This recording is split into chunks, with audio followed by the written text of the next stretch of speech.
California Reparations Panels approves payments of up to $1.2 million to every Black resident. California legislature could vote on the panel's recommendations.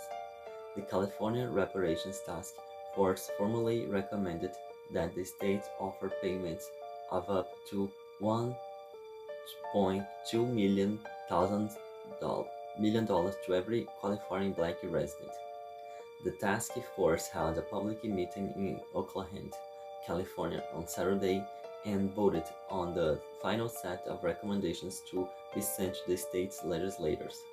The 9-member panel called on the state to offer its Black residents a formal apology in addition to the payments.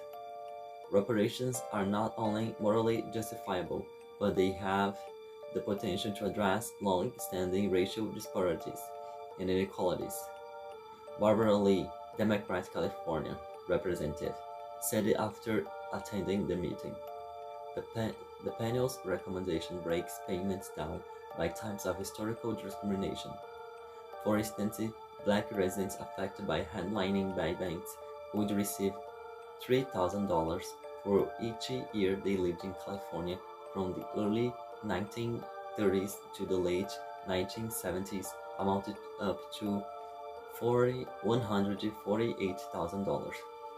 Similarly, Black residents could receive roughly $2,000 in compensation for overpolicing and mass incarceration for each year they lived in California between 1970 and 2020. Those payments could amount to $115,000.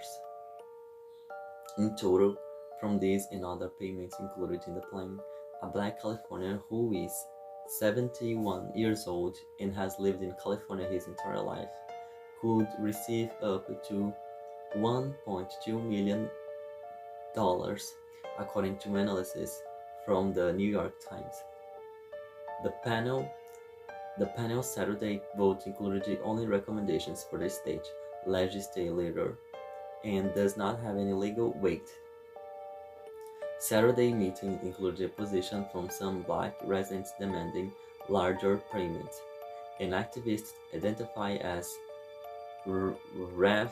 Tom Pierce, one of the more outspoken people at the gathering, making reference to the famous 40 acres in a mule promised to former slaves when he took the podium. You know that the numbers should be equivocal to what the acre was back then. We are giving 40, okay, we're giving 40 acres. You know what this number is, you keep trying to talk about now. Yeah, research back to slavery and you say nothing about slavery, nothing, said Pierce. So the equivocal number from the 1860s for 40 acres to today is $200 million for each and every African American. Most people who spoke at Saturday's meeting spoke in support of reparations. Despite such agreement, however, sparks flew throughout the chaotic, emotionally charged gathering as arguments broke out. Indeed, many attendees spoke out of the turn, interrupted each other, leading Kamala Moore, the task force chair, to call for security to remove people multiple times. The drafted recommendation noted that California entered the Union as a free state in 1850, but said that it did not pass laws at the time to guarantee freedom. The recommendation pointed out that for a decade after emancipation, California continued to allow the enforcement of the Fugitive Slave Act, which called for the capture and return of runaway slaves.